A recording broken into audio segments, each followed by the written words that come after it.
د نوي نسل کارغه. په یو کلي کې یو کارغه اوسېدو. یوه ورځ هغه ته د روټۍ یو ټوکړه میلو شوه. هغه د روټۍ ټوکړه په خپله خوله کې راواخیسته او په یو ونه باندې کېناستو. کارغه چې څنګه د روټۍ د خوړلو اراده وکړه نو یو لومبړه راله. لومبړه ډېره وږې وه او د کارغه په خوله کې چې روټۍ وکته نو نوره هم وږې شوه او په خوله کې یې اوبه رالې. لومبړې چې دا وکتل نو هغې ته د تېر وخت یو دغه شان واقعه را یاده شوه چې یو کارغه په خوله کې د روټۍ ټوکړه نیولې وه او لومبړې هغې ته وویل چې کارغه یو ګانه خو راته ووایه. بغیر د څه سوچه کارغه ګانه شروع کړله او روټۍ د خولې نه لاندې وغورځېده. لومبړې د هغه روټۍ راواخیسته او منډه یې کړه.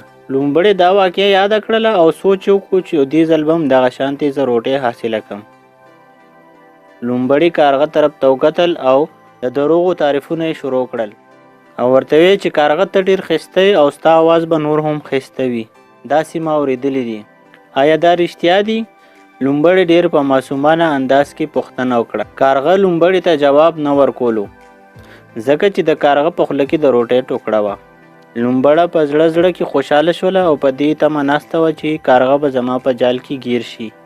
لومبړې ورته نور د دروغو تعریفونه هم شروع کړل چې ای کارغه ما ته یو ګانه ووایه که نه. زه چې ستا ګانه واورم نو زه به ډېر خوشحاله شم. داسې لومبړې د کارغه نه درخواست وکړو. لومبړې د روټۍ د راغورځېدو انتظار کولو او دا سوچ یې کولو چې څنګه روټۍ راغوځار شي نو زه به اوچته کړم او منډه وکړم. لیکن کارغه دې ځل ډېر چالاکه و.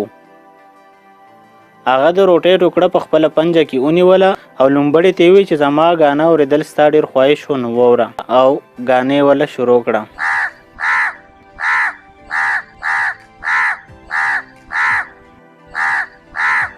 لومبړې چې دا وکتل نو ډېره خفه شوله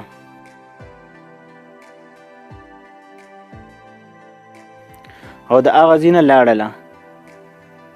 کارغه چې لومبړه د هغه ځای نه پتلو باندې ولیده نو په خندا شوه او ورته ویل چې ورک شه د دې ځای نه. زه ستا په جال کې راګېرېدو واله نه یم. ما ته د هغه کارغه د کیسې پته ده کم چې لومبړې په جال کې ګیر شوی او روټۍ